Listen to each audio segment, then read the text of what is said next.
Hello. How are you? I hope you are in good spirits and everything is fine. Prepare your tea or coffee today, because I will talk about a very, very important topic, work-life balance. You know, that thing we hear all the time but can never quite make sense of. That's what we will talk about. Because I know, many of us have difficulty making time for ourselves even when we love our jobs. The day ends, but we are left wondering, what did I do for myself today? This is where some small but effective changes come in handy. Let's take a look together.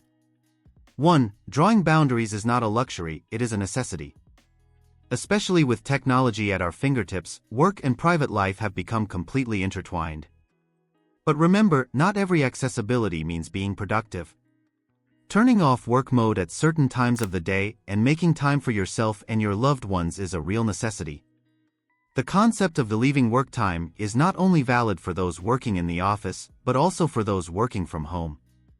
Set a clear end time for yourself. Turn off the computer, put your phone aside. Saying that's it for today will help you start the next day with more energy. 2. Set your priorities. You can't do everything at once. Trying to do everything at once will end up with you not being able to do anything at all. Start your day by thinking, what will I say yes to today, what will I say no to? What are the really important things? What will carry you forward and nourish you? Simplify your to-do list. If necessary, write only 3 main goals for each day. Large lists only create pressure, not success. 3. Don't underestimate taking breaks, they save lives. Having a cup of tea, looking out the window for 5 minutes, taking a short walk. These are not a waste of time, on the contrary, they mean increased productivity. Your mind cannot focus all the time. You need to stop every now and then so that it can regroup. That's why time techniques like Pomodoro exist. Focus for 25 minutes, take a break for 5 minutes. Small but effective. 4. Saying no is the clearest way to set boundaries. I want to emphasize this especially because this is where most of us have the most difficulty. A new task, an extra responsibility, something requested of you. When you say a yes to all of them, you are stealing your own time. Politely saying, I don't have time for this right now, is not disrespectful to the other person. On the contrary, it shows that you are someone who knows your limits. And this makes you stronger. 5. Incorporate a digital detox into your life. We look at screens all day long. Computer, phone, tablet. And without realizing it, we spend even our evenings in front of the screen. Try to stay away from technology for at least 1 hour a day, especially in the evenings. Put down the screen, open a book, write something, maybe just sit in silence. This will renew you both mentally and physically. 6. Make plans for yourself too. Your agenda or calendar is not just for work. Write down things about yourself as well. For example, Thursday yoga day, Saturday music, every evening 20-minute walk.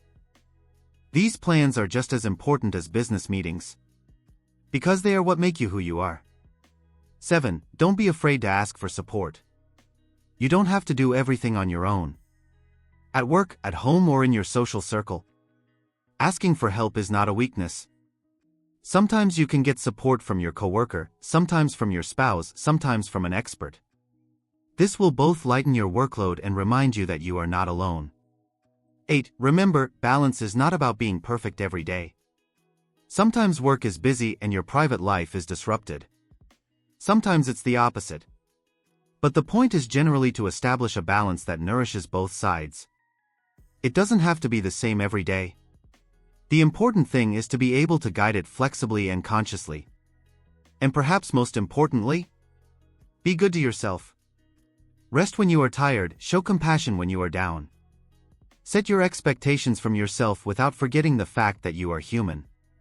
Because if you are good, everything flows more easily. I hope these suggestions have really helped you. If you have your own methods, I would love for you to share them below. Maybe it will inspire someone else. Don't forget to like the video and subscribe to the channel. See you in the next video. Take care.